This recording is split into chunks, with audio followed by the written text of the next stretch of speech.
الحمد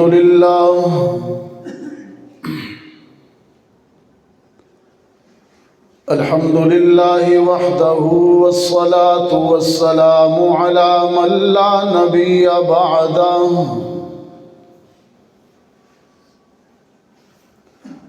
وعلى آله وأصحابه الذين أوفوا عهده الذين هم مصابيح الرحمة ومفاتيح الغرر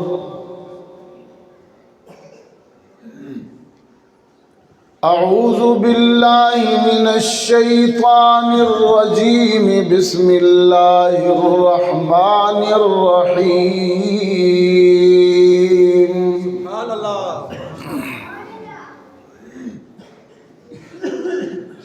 لقد جاءكم رسول من أنفسكم عزيز عليه ما عنتم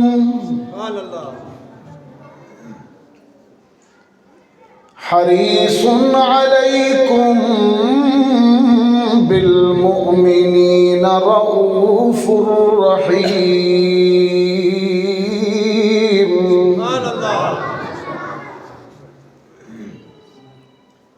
وقال تعالى في مقام آخر لقد كان لكم في رسول الله أسوة حسنة وصدق رسولك النبي الأمي الكريم ونحن على ذلك لمن الشاهدين والشاكرين والحمد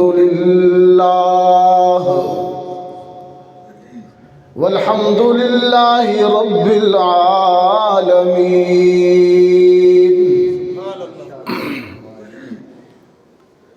ہر ابتدا سے پہلے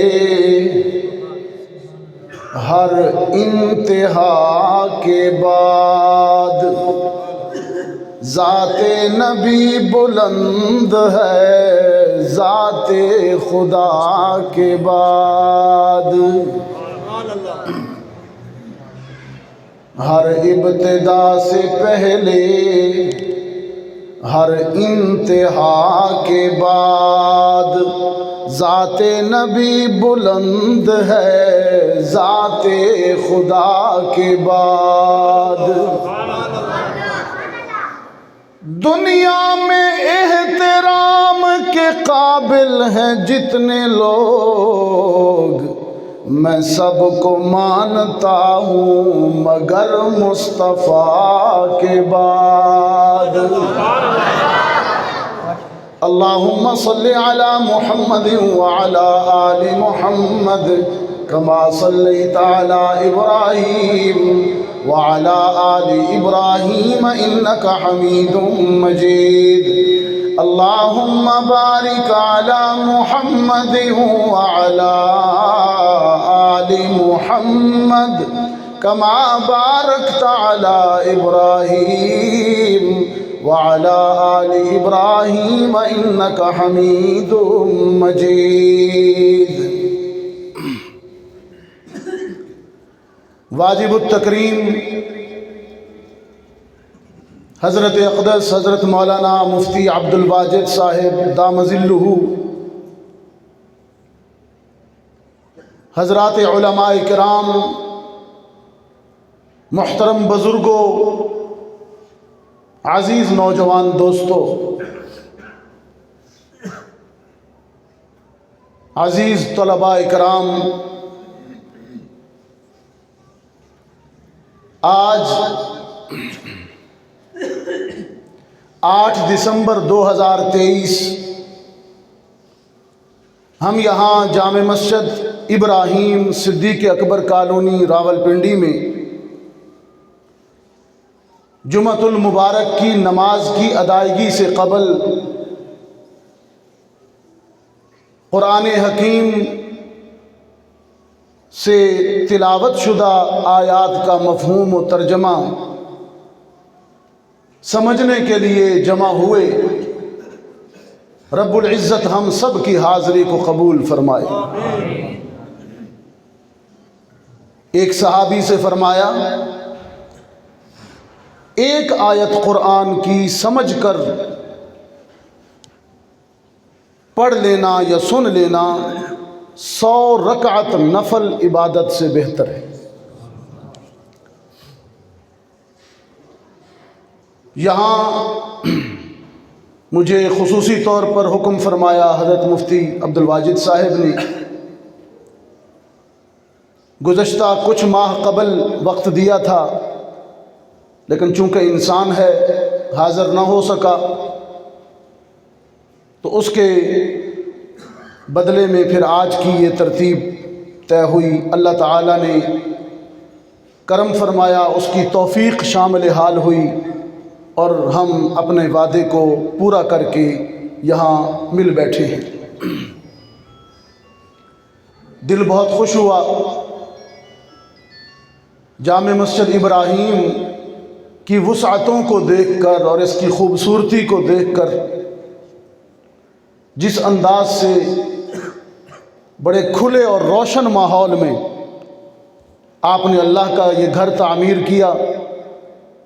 میں حضرت مفتی صاحب کو بھی اور آپ تمام لوگوں کو بھی مبارکباد پیش کرتا ہوں۔ اللہ تعالیٰ آپ کی اس خدمت کو قبول فرمائے۔ اور یہ دعا مسجد کی تعمیر کے بعد سنت خلیل ہے کہ یا اللہ ہماری خدمت کو قبول کر۔ وَإِذْ يَرْفَعُ إِبْرَاهِيمُ الْقَوَاعِدَ مِنَ الْبَيْتِ وَإِسْمَاعِيلُ، جب ابراہیم اور حضرت اسماعیل بیت اللہ کی تعمیر کر چکے تو دعا کرتے تھے، ربنا تقبل منا، یا اللہ اس خدمت کو قبول کر۔ تو میں بھی آپ کی طرف سے اللہ کے حضور یہ دعا کرتا ہوں، ربنا تقبل منا، یا اللہ ہماری اس خدمت کو قبول فرما، انک انت السمیع العلیم، تو ہی سننے والا ہے، تو ہی جاننے والا ہے۔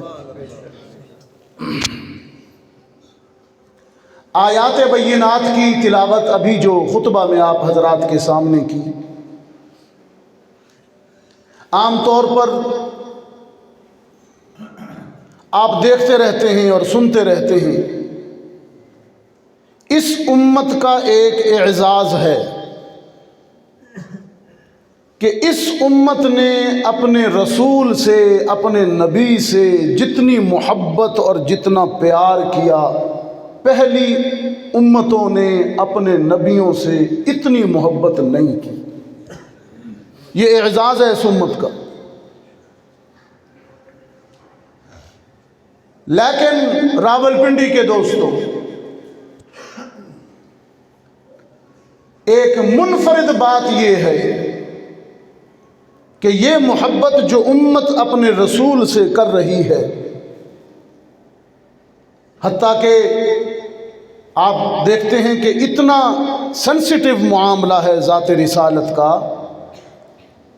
کہ ہم اس کائنات کا ہر ظلم برداشت کر سکتے ہیں، لیکن بارگاہ رسالت میں ادنا سی توہین بھی ایک صاحب ایمان کے لیے، کلمہ گو کے لیے قابل برداشت نہیں۔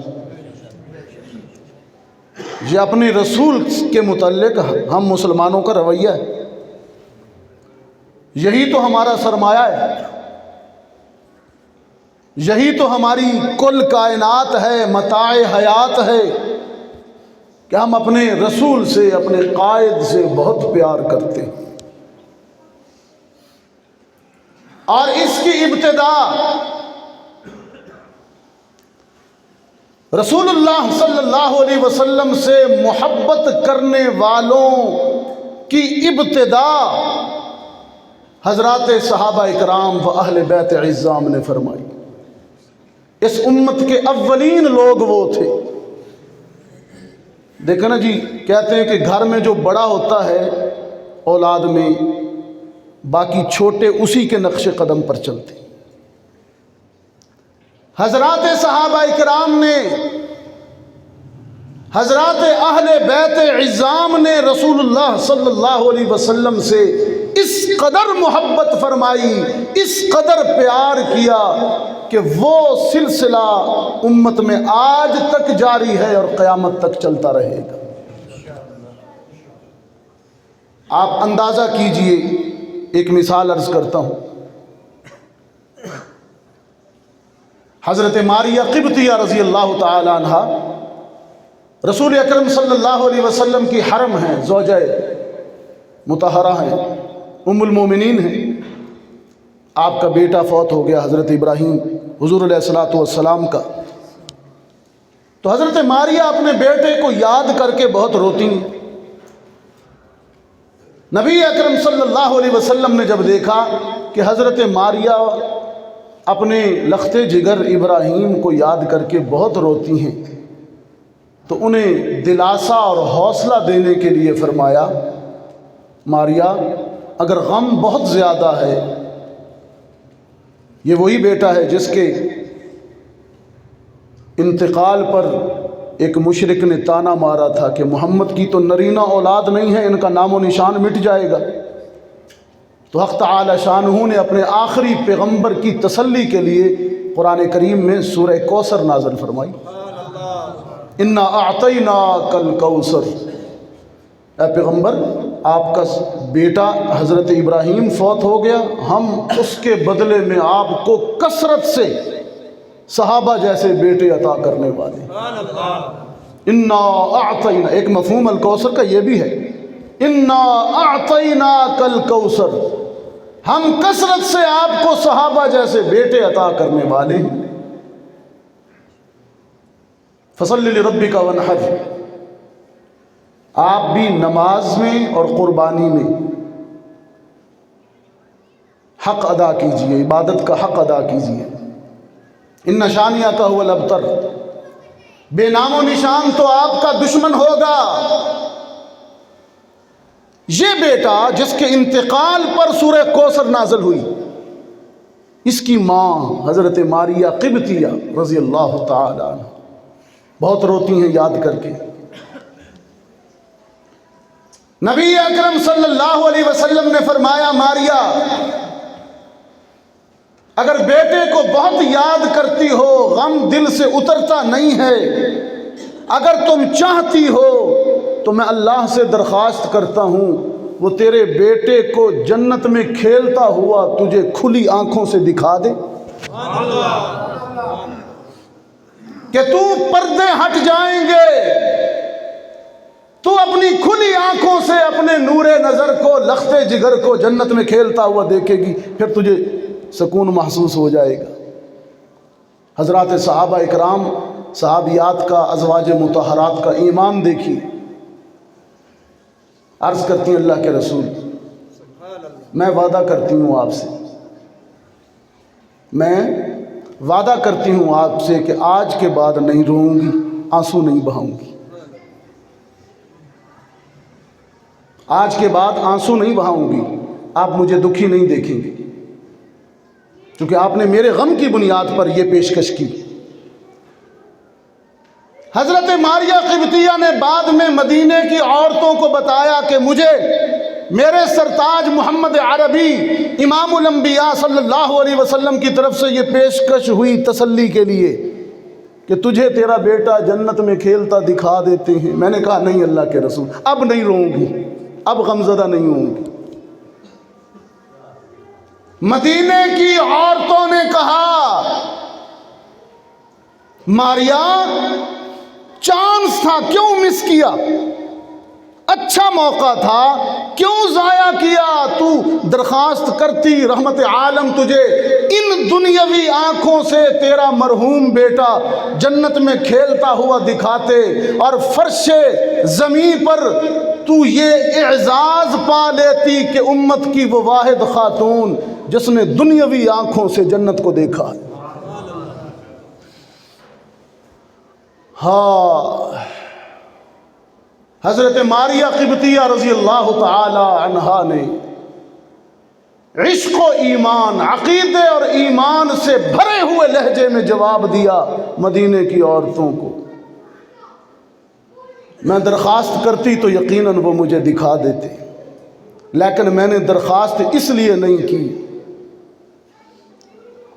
کہ ان کی زبان سے سن کر جو مجھے یقین حاصل ہے شاید آنکھوں سے دیکھ کر بھی وہ یقین نہیں ملے گا،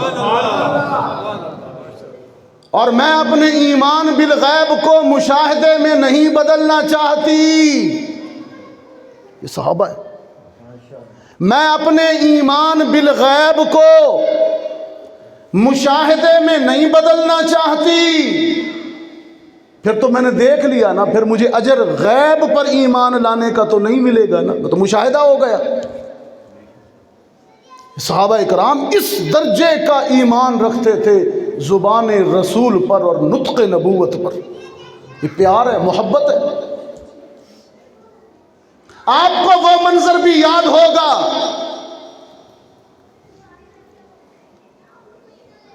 خلیفہ دوئم سیدنا فاروق اعظم کے دور میں جب مال غنیمت آیا ہوا تھا، سونے چاندی کے ڈھیر لگے ہیں مدینہ طیبہ میں، اور فاروق اعظم 22 لاکھ مربع میل کے حکمران بار بار پوچھتے ہیں فاروق باقی مال غنیمت کدھر ہے؟ دیکھتے بھی ہیں، بہت توجہ کیجئے گا، دیکھتے بھی ہیں اور پھر پوچھتے ہیں باقی کدھر ہے؟ حضرات صحابہ اکرام عرض کرتے ہیں امیر المومنین ہم نے سب رکھ دیا ہے، سب رکھ دیا ہے۔ وہ پوچھتے نہیں باقی کدھر ہے؟ اسی اثناء میں ایک قاصد ایک رومال کی بنی ہوئی پوٹلی سی گٹھلی سی لے کر آیا۔ اس نے کہا یہ رقعہ ہے سعد بن وقاص، اسلامی ایران کی طرف گئی ہوئی اسلامی مہم کا کمانڈر ان چیف سپہ سالار سعد بن وقاص کا یہ رقعہ ہے اور یہ امانت ہے، اس میں کسرا کے کنگن ہیں۔ شاہ ایران اس زمانے کی زمینی سب سے بڑی طاقت، اس کو سعد بن وقاص نے فاروقی دور میں فتح کیا، اس میں کسرا کا محل فتح کیا، اس کے کنگن ہیں۔ ہاں فاروق اعظم رضی اللہ تعالیٰ عنہ، ہاں اسی کو میں تلاش کر رہا تھا، یہی میں تلاش کر رہا تھا۔ لوگ حیران ان کو کیسے پتا چلا کہ کنگن بھی ہوں گے؟ فاروق اعظم رضی اللہ تعالیٰ عنہ نے فرمایا میں تمہاری بات پر یقین کروں یا نطق نبوت سے نکلے ہوئے فرمان پر یقین کروں؟ کنگن ہاتھ میں پکڑے ایرانی کسرا کے اور پکار کر کہا سراقہ کہاں ہے؟ ابن مالک، سراقہ ابن مالک کہاں ہے؟ ایک بوڑھا اٹھا، 40 سال ہو چکے، تقریباً 35-40 سال ہو چکے تھے ہجرت کے واقعے کو، ہجرت مدینہ کے۔ یہ وہی بوڑھا کہ جب اللہ کے رسول مکہ سے ہجرت کر کے مدینہ جا رہے تھے اور ابو بکر صدیق ساتھ تھے، ایک شخص نے تعاقب کیا تھا جس کے گھوڑے کے پاؤں بار بار زمین میں دھنستے تھے، سنا نا آپ نے؟ یہ وہی بوڑھا تھا، 35 برس گزر چکے تھے اس واقعے کو۔ کہا سراقہ کہاں ہے؟ کہا میں۔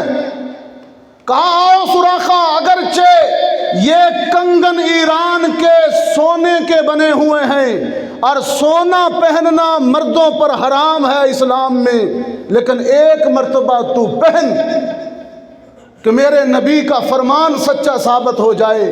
جب تیرے گھوڑے کے پاؤں دھنس رہے تھے تو نبی نے کہا تھا سراقہ آج تو ہمیں جانے دے، کل کو میں وعدہ کرتا ہوں کہ اللہ تجھے شاہ ایران کسرا کے کنگن پہنائے گا،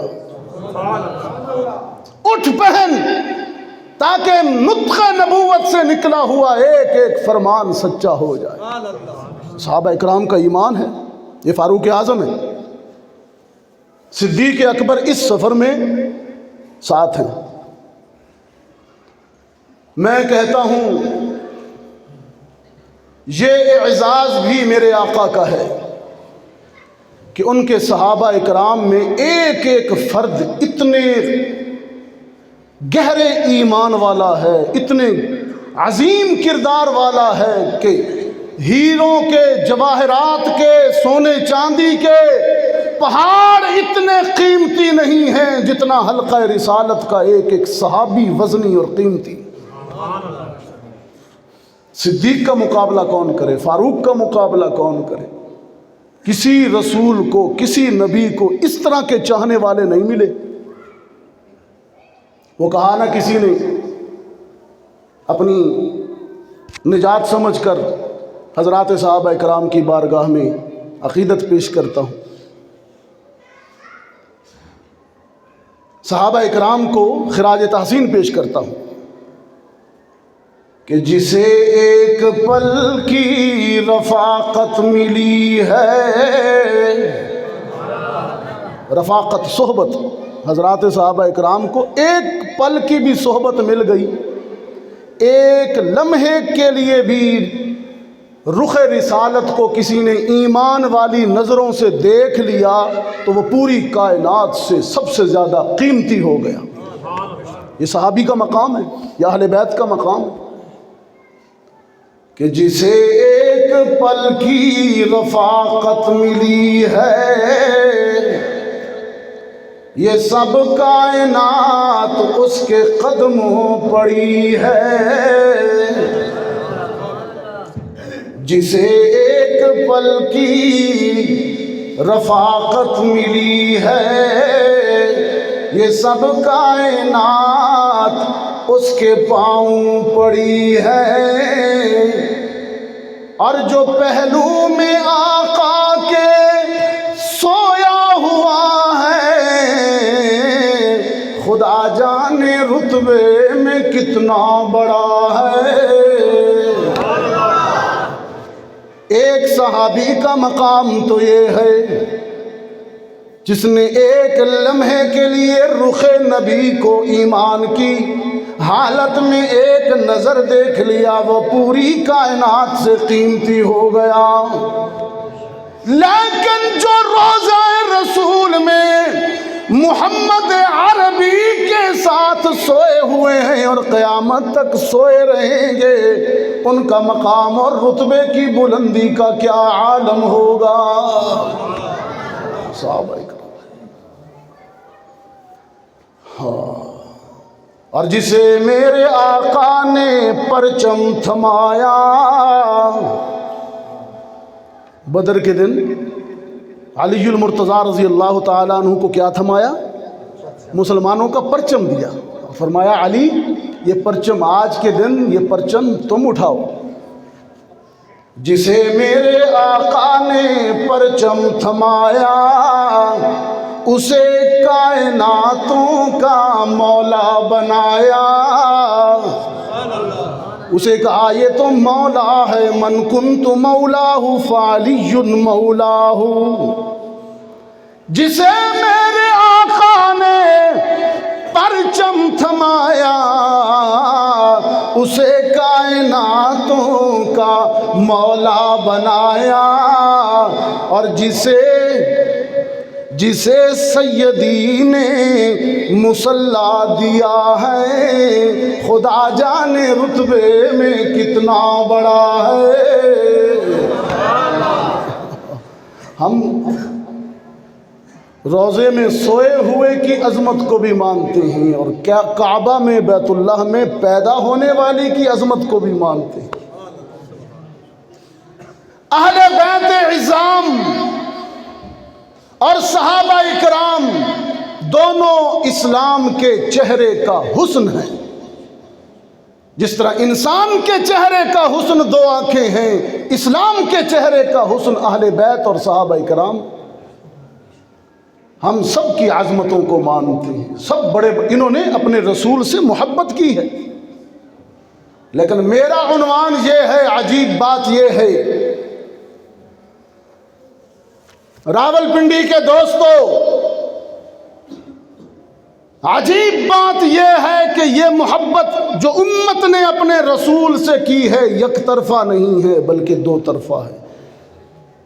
اگر امت نے، صحابہ کرام نے، پوری امت نے اپنے پیغمبر سے بے پناہ اور بے مثال محبت کی ہے تو رسول نے بھی تو اپنی امت سے بے پناہ اور بے مثال محبت کی۔ محبت دو طرفہ ہے، محبت کے یوں جس نے دریا بہائے، دل ان کا بھی جیتا جو سر لینے آئے۔ یہ بندہ نوازی کے جوہر دکھائیں، خود کھائے جو اور جواہر لٹائے۔ امت سے محبت کا یہ عالم ہے، امت سے پیار کا یہ عالم ہے کہ رب العالمین نے اپنی کتاب ازل میں فرمایا لقد جاءکم رسول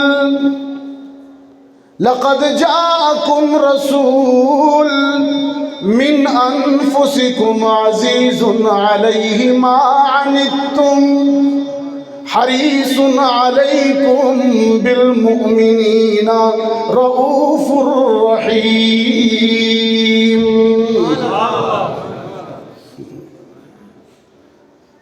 تمہاری رہنمائی کے لیے اللہ نے ایک ایسا رسول بھیجا ہے جو تم سے اتنا پیار کرتا ہے، اتنی محبت کرتا ہے کہ امت کی ذرا سی تکلیف اور ذرا سی مشقت رسول پر بڑی گراں گزرتی ہے۔ وہ حریص ہے، اللہ اکبر، وہ تمہاری راحتوں کا حریص ہے۔ تم سکون سے رہو تو نبی خوش۔ یہ ترجمہ کر رہا ہوں، حریص علیکم بالمؤمنین رؤوف رحیم۔ تم آرام سے رہو، تم راحتوں میں رہو تو نبی خوش ہوتا ہے۔ طائف والوں نے سرکار دو عالم صلی اللہ علیہ وسلم پر سنگ باری کی، پتھر پھینکے۔ حضرت زید بن حارثہ کہتے ہیں اس دن نبوت کی پنڈلیوں سے لہو نکل کر آپ کے چمڑے کے بنے ہوئے نعلین میں جمع ہو گیا، نڈھال ہو گئے، گھائل ہو گئے، ایک نخلستان میں چلے گئے، کھجور کے ایک درخت کے ساتھ زخمی امام الانبیاء ٹیک لگا کر بیٹھ گئے۔ حضرت زید فرماتے ہیں میں ڈھونڈ ڈھانڈ کر کہیں سے پانی لایا، پانی پیش کیا، رحمت عالم صلی اللہ علیہ وسلم نے پانی نوش فرمایا۔ پھر میں نے آپ کے جوتے اتارنا چاہے لیکن جوتے خون کی وجہ سے تلووں سے چپک گئے تھے، اترتے نہ تھے۔ حضرت زید فرماتے ہیں میں نے پانی ڈالا، پائے اقدس پر پانی ڈالا، لہو بہہ گیا۔ میں نے چمڑے کے جوتوں کو، نعلین کو تلووں سے علیحدہ کیا، میرے آنسو نکل گئے۔ میں نے عرض کی اللہ کے رسول، ان ظالموں نے آج بلا وجہ آپ پر ظلم کیا ہے، آپ پر سنگ باری کی ہے، آج تو بد دعا کیجئے۔ رحمت عالم صلی اللہ علیہ وسلم نے فرمایا زید بد دعا اور میں محمد صلی اللہ علیہ وسلم، میرا تو لقب ہی رحمت للعالمین ہے۔ میں اس دہر میں قہر و غضب بن کر نہیں آیا، میں اس دہر میں قہر و غضب بن کر نہیں آیا، خدا نے تو مجھ کو رحمت للعالمین ہے فرمایا۔ زید آج بد دعا نہیں دوں گا، آج دعا دوں گا۔ کیا دعا دوں گا، آج دعائیں کروں گا۔ میں کہتا ہوں لائیے نا انسانی تاریخ میں، انسانی ہسٹری میں کوئی ایسی شخصیت جس نے پتھر کھا کر بھی دعائیں دی ہوں، لائیے نا۔ کتنا بڑا اسوہ ہے، اور ایمان والوں سے پیار کتنا ہے۔ میں بتاتا ہوں یہ اس بد دعا نہ دینے کا نتیجہ کیا نکلے گا، ابھی دیکھیے گا آپ۔ زید عرض کرتے ہیں اللہ کے رسول بد دعا کیجئے۔ رحمت عالم صلی اللہ علیہ وسلم نے فرمایا بد دعا نہیں کروں گا، آج تو دعا دوں گا۔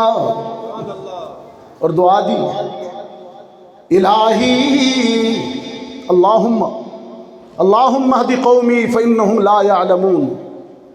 الہی رحم فرما کوہسار طائف کے مکینوں پر۔ کس قدر محبت ہے، پیار ہے۔ حالانکہ فرشتہ آیا ہوا ہے ملک الجبال، وہ کہہ رہا ہے آپ ذرا سی زبان تو ہلائیے، پہاڑوں کے درمیان پیس دیا جائے گا ان کو۔ الہی رحم فرما کوہسار طائف کے مکینوں پر۔ الہی رحم فرما کوہسار طائف کے مکینوں پر۔ الہی پھول برسا پتھریلی زمینوں پر۔ اللہم اہد قومی فإنہم، یہ داعی کا کریکٹر ہے، یہ مبلغ کا کردار ہے۔ اس لیے تو کہا نا، جب تک توحید کا اعلان نہیں کیا تھا، نبوت کا دعویٰ نہیں کیا تھا، تو مکہ والے آپ کو صادق اور امین کہتے تھے۔ یہ تو آپ نے پڑھا، کیا کہتے تھے؟ صادق اور امین۔ یہ صادق اور امین آج کل آپ کے سیاستدانوں کے لیے بھی یہ اصطلاح استعمال ہوتی ہے۔ سبحان اللہ، کہاں نسبت جوڑتے ہیں یہ بدبودار کریکٹر۔ صادق اور امین، سارا مکہ محمد عربی کو صادق اور امین کہتا ہے، لیکن جو ہی لا الہ الا اللہ کی دعوت دی، اللہ کی توحید بیان کی، تو مکے والوں کا بیان بدل گیا۔ وہ پہلے کہتے تھے صادق اور امین، اب کہتے ہیں ساحر اور مجنون۔ کیسا داعی ہے جس نے گالیاں سن کر بھی دعائیں دی۔ طائف میں پتھر لگے تو دعا دے رہے ہیں، طائف میں پتھر سنگ باری کا نشانہ بنے تو دعا دی۔ اور مکے میں جب ابتدائی زمانے میں جب توحید کی دعوت کا آغاز کیا تو صادق اور امین کہنے والے ساحر اور مجنون کہنے لگے۔ تھوڑا سا دل میں محسوس ہوتا ہے، 40 سال تک جنہوں نے نام چوما ہو، 40 سال تک جنہوں نے صادق اور امین کہا ہو، اب اچانک گالیاں دینی شروع کر دیں، تھوڑا سا دل میں افسوس ہوا، غم ہوا۔ تو اللہ تعالیٰ نے کیسے تسلی دی۔ یہ داعی کا کردار بتا رہا ہوں، مبلغ کا، تبلیغی جماعت والوں کو اللہ خوش رکھے۔ یہ جتنے بھی مبلغین ہیں، یہ ان کا کریکٹر یوں ہونا چاہیے۔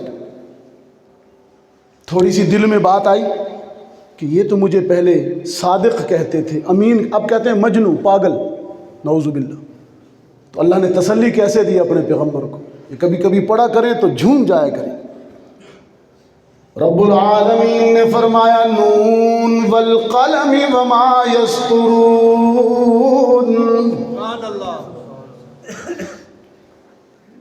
نون والقلم وما یسطرون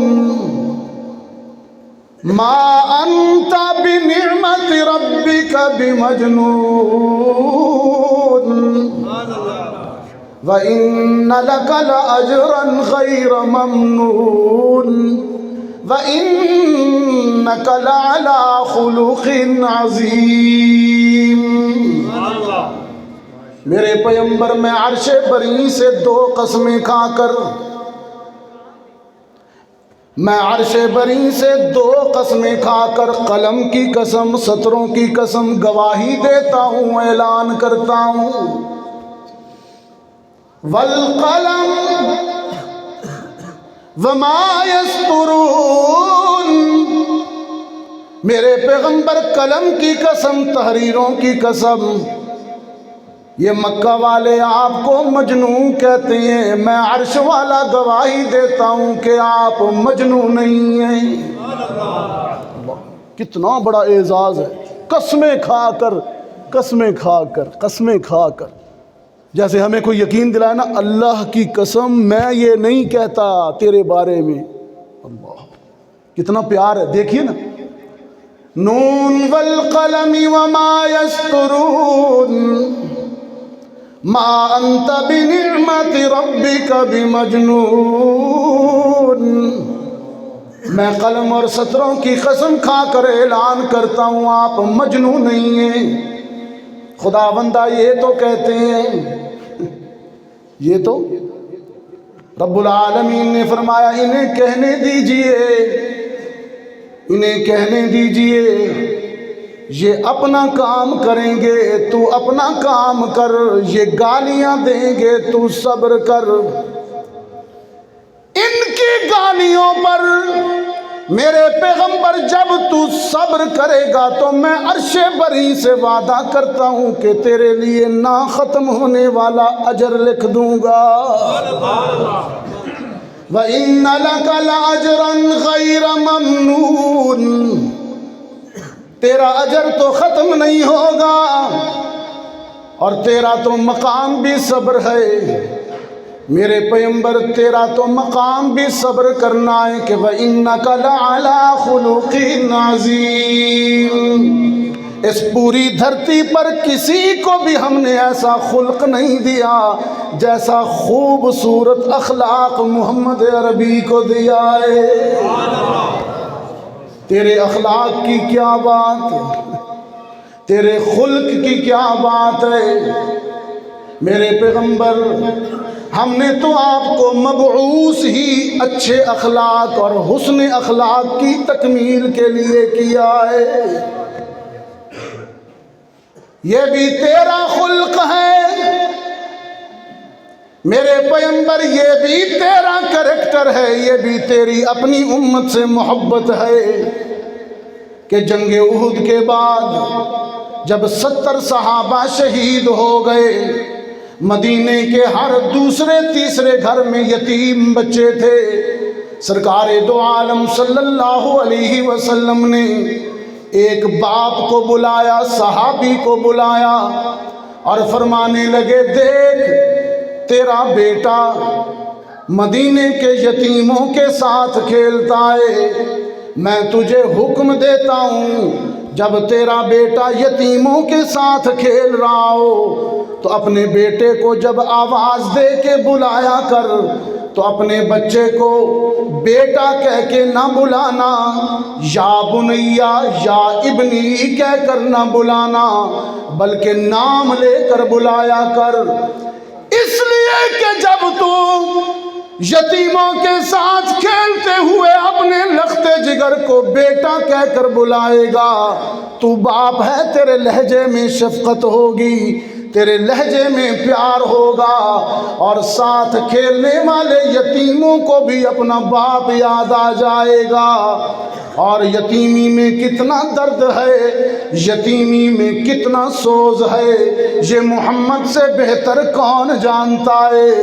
دنیا والے تو پیدائش کے بعد یتیم ہوتے ہیں، میں تو وہ منفرد یتیم ہوں، اللہ نے جسے پیدا ہونے سے پہلے یتیم کر دیا۔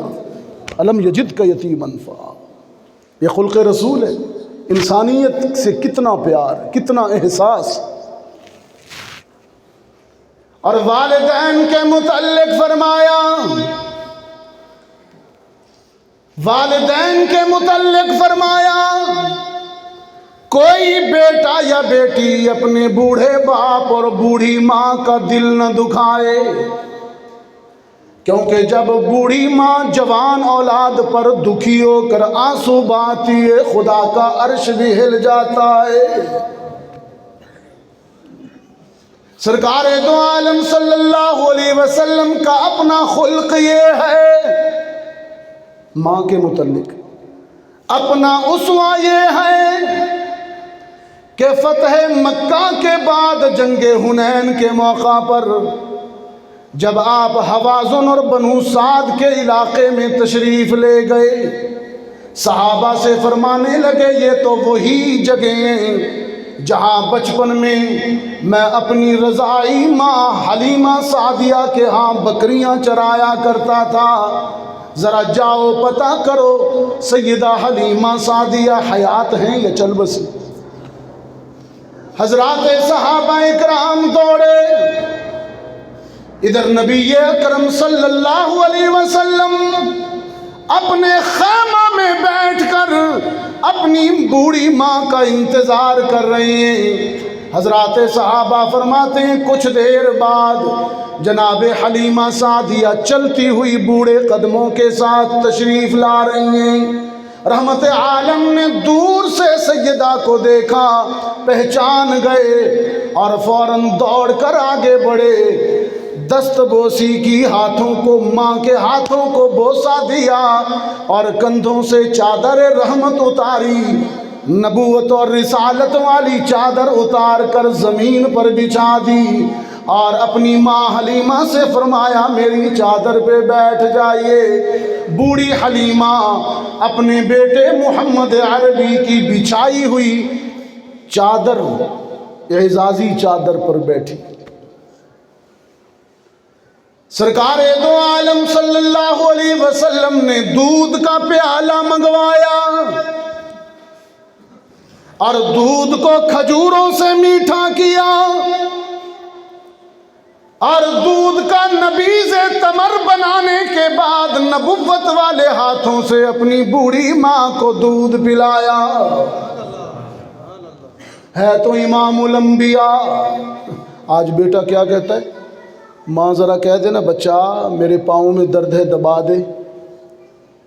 بیٹا کہتا ہے میں تو چودھری صاحب، میں تو خان ہوں، یا میں شیخ الحدیث ہوں، میں خطیب اسلام ہوں، میں تیرے پاؤں کو ہاتھ کیوں لگاؤں؟ امام الانبیاء کو دیکھیے، چادر رحمت بچھا کر، دودھ کا پیالہ منگوا کر حلیمہ کے، بوڑھی حلیمہ کے ہاتھوں میں نہیں دیا بلکہ نبوت والے ہاتھوں سے خود پکڑ کر ماں کے لبوں سے لگایا، ماں کے لبوں سے لگایا۔ جناب حلیمہ سعدیہ نبوت امام الانبیاء کے ہاتھوں سے دودھ نوش کر رہی ہیں۔ میں بھی کہتا ہوں اس جگہ جب میں پہنچتا ہوں مطالعہ کرتے ہوئے مجھے عجیب احساس ہے نا خطیبانہ، رضاعت بچپن میں حلیمہ دودھ پلاتی رہی، اب رحمت عالم نے اپنے ہاتھوں سے پیش کیا۔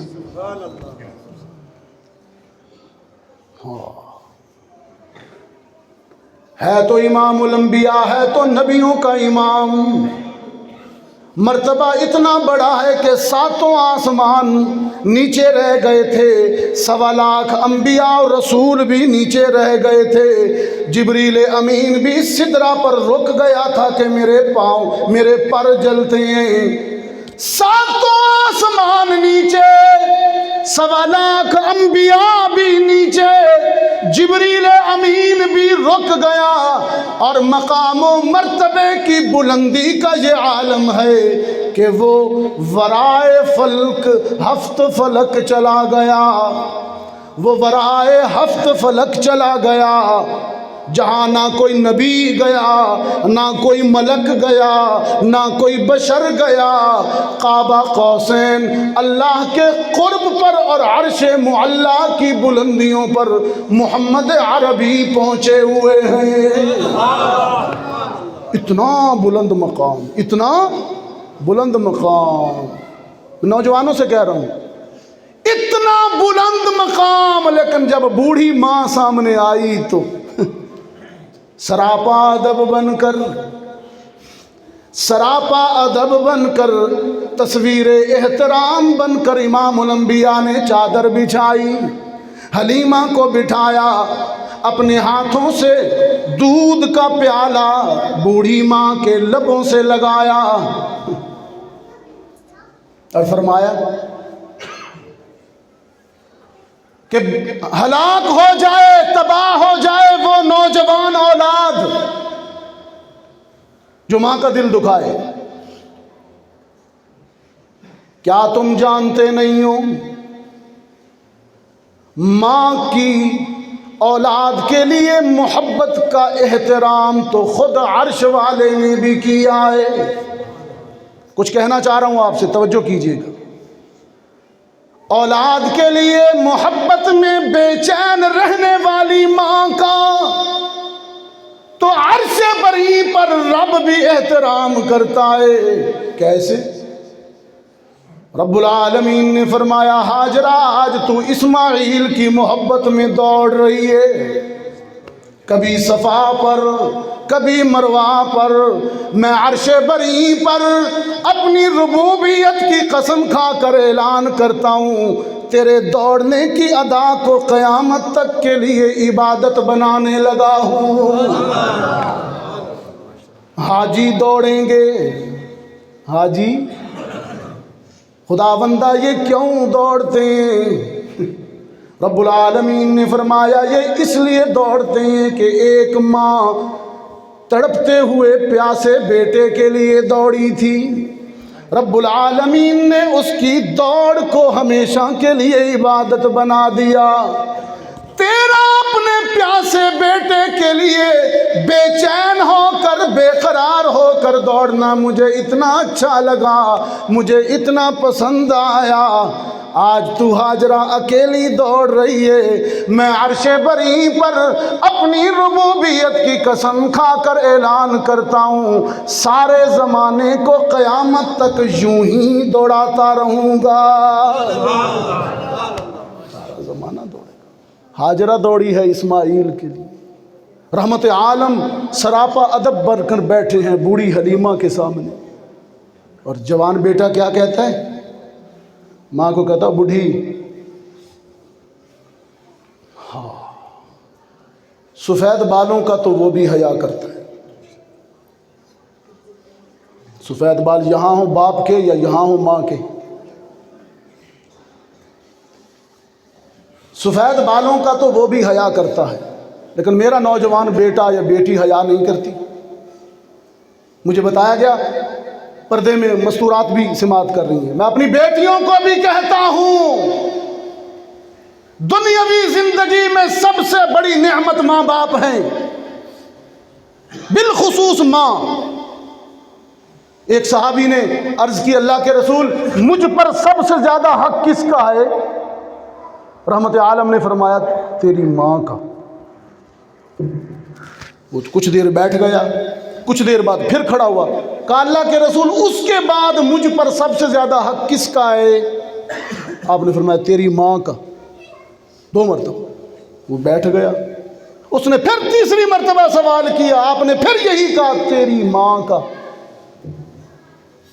پھر چوتھی مرتبہ اٹھا اللہ کے رسول مجھ پر سب سے زیادہ حق چوتھی مرتبہ کس کا ہے؟ کہا تیرے باپ کا۔ محدثین نے لکھا 3 مرتبہ رحمت عالم نے ماں کا ذکر کیا، 1 مرتبہ باپ کا ذکر کیا۔ کیوں؟